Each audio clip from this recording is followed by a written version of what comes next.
보통 자존감이 낮은 분들은 자기가 판단해요. 상대방의 말을 안 믿어 잘. 그래서 이런 분들은 너무나 많이 상대방에게 신경을 쓰다 보니까 헤어졌을 때 오히려 되게 편안한 느낌을 느끼는 분들이 되게 많아요. 안녕하세요, 맨디쌤의 심리학 이야기의 맨디쌤입니다. 오늘은 연애 스타일로 알아보는 자존감 테스트 그 첫 번째 시간, 맞춰줌 형의 특징과 그 해설 영상입니다. 연애를 할 때 항상 상대방의 눈치를 보고 맞춰주기만 하는 사람들의 특징들을 모아본 것이고요. 하나씩 살펴보도록 하겠습니다. 첫 번째, 연애가 오래 지속되지 못하고 짧은 연애를 반복한다. 혹은 주위에서 다 헤어지라고 하는데도 상대를 부여잡고 있다. 보통 자존감이 낮은 분들은 연애를 오래 하지 못하거나 대부분 주위에서 야 헤어져, 저 사람 되게 별로야, 널 소중하게 대하지 않아 하는데도 계속 부여잡고 연애를 지속하는 경우가 있습니다. 짧은 연애를 반복하는 이유는 내가 맞춰주다 지쳐서 일 수도 있고, 되게 외롭고 누군가한테 사랑받고 싶고 이런 마음으로 시작했지만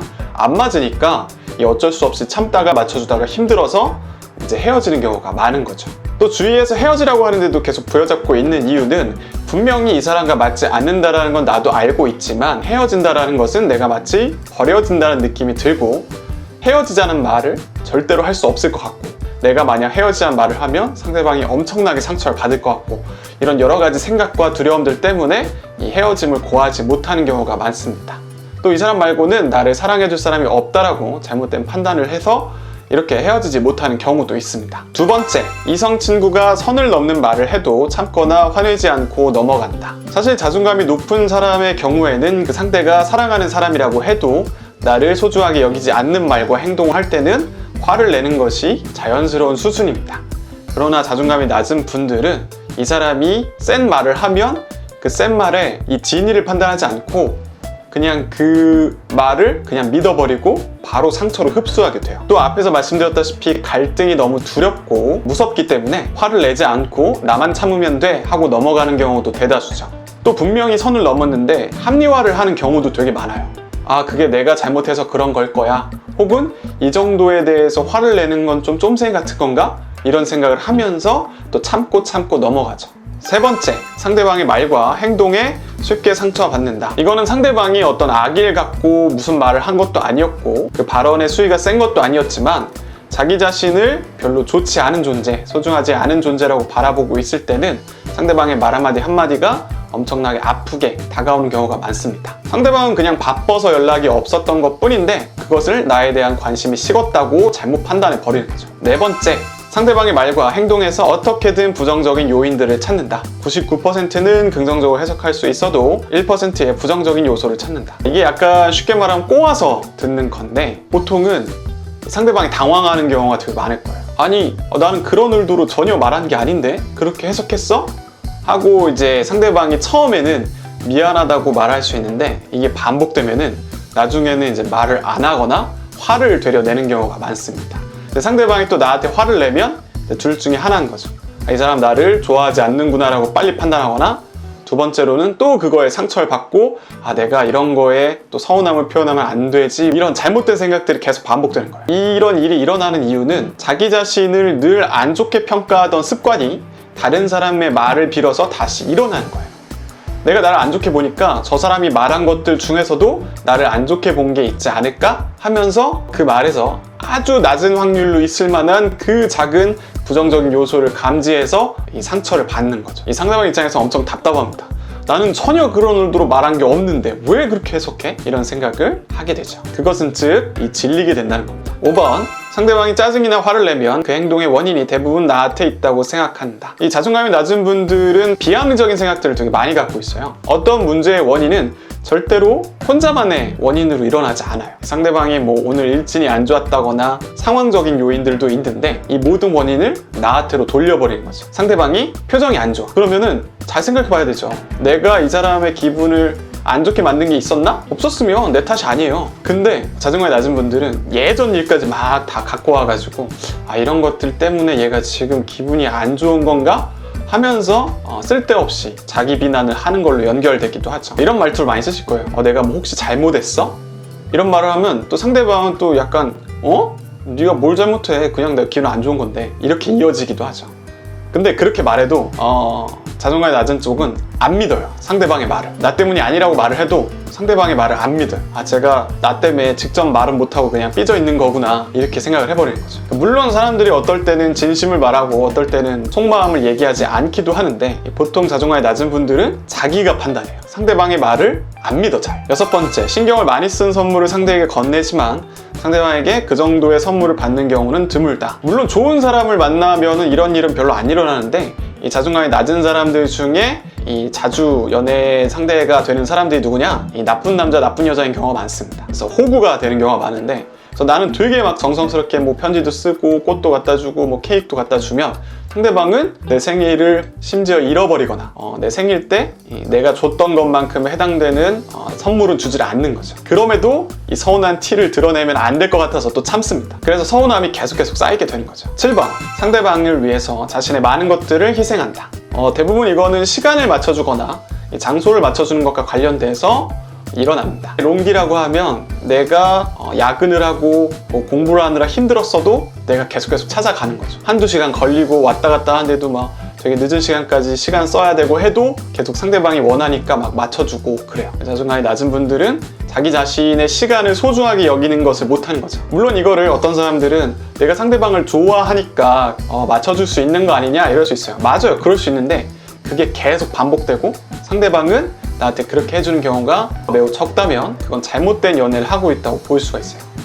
그러니까 무엇보다도 이 가는 길과 오는 길이 뭔가 서운하고 뭔가 불균형하다는 생각이 든다면 여러분은 원하지 않는 것을 억지로 하고 있는 거예요. 8번, 연애 시작 후 혼자만의 시간을 보내는 것을 어려워한다. 그래서 때론 헤어졌을 때가 마음이 더 편할 때가 있다. 그러니까 연애를 시작하면은 이 모든 어떤 생각과 관심이 상대에게 가는 분들이 계세요. 이거의 원인은 자아가 그리 강하지 않고 자기 시간, 자기의 욕구 이런 것들이 불분명하니까 연애를 하면서 상대방의 욕구, 상대방의 관심, 상대방과의 시간으로 모든 이제 에너지가 다 투입되는 거예요. 쉬는 시간도 없이 계속 카톡하고 한 번이라도 연락 안 되면 되게 불안해하고 주말만 되면 무조건 이제 남자친구나 여자친구 쪽으로 가서 놀고 이런 것들이 뭐 초반에는 즐겁고 행복할 수 있지만 나중에 가서는 서로 얘기할 컨텐츠가 떨어지고 조금 자유가 없는 것 같이 느껴지고 서로를 억제하는 것 같은 느낌이 들기도 합니다. 물론 서로 좋다면야 상관은 없지만 자기 자신의 시간도 분명히 소중하거든요. 자기 자신의 매력을 키우는 시간이기도 하고요. 그래서 이런 분들은 너무나 많이 상대방에게 신경을 쓰다 보니까 헤어졌을 때 오히려 되게 편안한 느낌을 느끼는 분들이 되게 많아요. 왜냐면 그만큼 에너지를 쓰고 이랬던 게 즐겁지만은 않았거든요. 또 자기 자신한테 신경을 못 쓴 부분도 되게 많고 그래가지고 그 부분들에 대한 스트레스가 줄어드니까 일시적으로 되게 편안함과 행복감을 느끼는 경우가 많습니다. 9번, 이성 친구의 연락이 안 될 때 불안해한다. 이거는 이제 근본적으로 자기 자신이 그만큼 매력있다라는 믿음이 없을 때 보통 발생하게 됩니다. 정말 자존감이 높고 자기 자신에 대한 매력이 확신이 있는 사람들은 저 사람이 연락이 안 돼도 결국 나한테 연락할 거야. 뭐 바쁘니까 그렇겠지. 네가 나 안 좋아하고 뭐 어떻게 하겠냐. 이런 것들로 연락에 대한 불안감이 별로 없습니다. 근데 만약에 이 영상을 보고 계신 당신이 연락이 조금 안 될 때마다 불안하다. 그러면 상대방이 확신을 못 줬거나 혹은 확신을 줬음에도 자기 자신이 충분히 매력있다라는 것을 믿지 못해서 일어나는 일입니다. 10번, 솔직하지 못하다. 이건 자존감이 낮은 사람들이 이제 전반적으로 보이는 모습들인데 어떤 서운한 게 있어도 솔직하게 말하지 못하고 이 뭔가 갈등이 일어날 만한 것뿐만 아니라 그냥 자기의 어떤 취향, 자기의 어떤 생각, 뭐가 됐든 약간 솔직하게 말하면 날 안 좋게 볼 거야 혹은 매력적이지 않게 볼 거야 이런 생각들이 많아지면서 솔직하게 말하지 않는 경우가 상당히 많아요. 그러니까 상대방은 이 사람이 솔직하게 말하지 않고 어떤 보여주고 싶은 모습으로 대하니까 헷갈리는 거예요. 이 사람이 진짜 원하는 게 뭐지? 이 사람의 진짜 감정이 뭐지?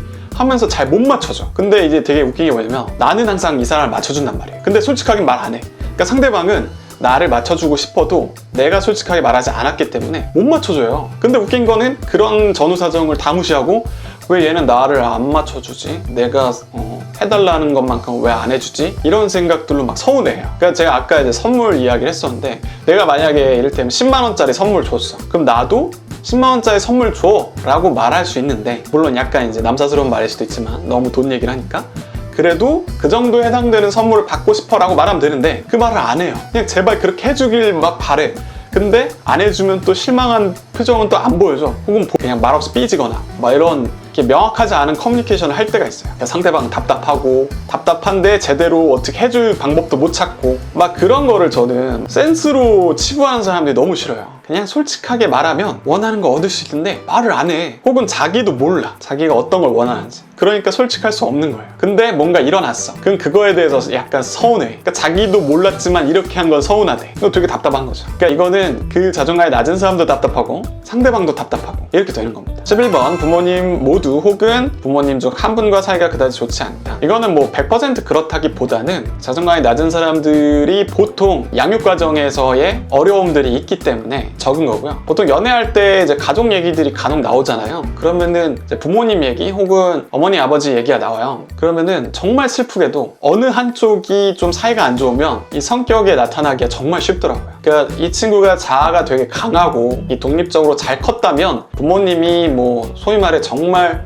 나쁜 양육 태도를 갖고 키웠다 하더라도 얘는 괜찮지만 그러기가 쉽지 않거든요. 그래서 뭐 얘기를 좀 해보면 나는 뭐 엄마랑 사이가 되게 안 좋아. 엄마랑 사이가 되게 좋은데 아빠랑 거의 말도 안 하고 아빠가 너무 엄격해. 나를 엄청나게 혼냈어. 이런 말들을 하십니다. 그런 분들은 보통 이제 위에서 말씀드린 그런 요인들 다 보여주고 있어요. 그래서 이런 부분도 이 자존감이 낮은 사람의 특징 중에 하나입니다. 마지막 12번 참다가 터지거나 갈등을 해결하지 않고 잠수 이별한다. 그러니까 이렇게 계속 맞춰주다 보면 어느 순간 이 게이지가 가득 찹니다. 그러다가 화를 갑자기 팡팡팡 내요. 상대방은 당황하죠. 그런 것까지 막 서운했었냐고. 그런 게 아직도 남아있었냐고. 당황하다가 이제 사과를 하지만 너무 나는 많이 쌓였기 때문에 잘 안 들려. 상대방이 뭐 바뀌겠다 노력하겠다 하지만 이 문제의 원인은 나는 그 이유도 솔직하지 않을 거고 상대방은 나를 잘 모를 테니까 또 제대로 대우하지 못하고 이러면서 결국 또 싸우고 또 참고 또 터지고. 그래서 화를 내서 끝낼 수도 있지만 이 잠수 이별을 하는 경우도 있어요. 혹은 카톡 하나 남겨놓고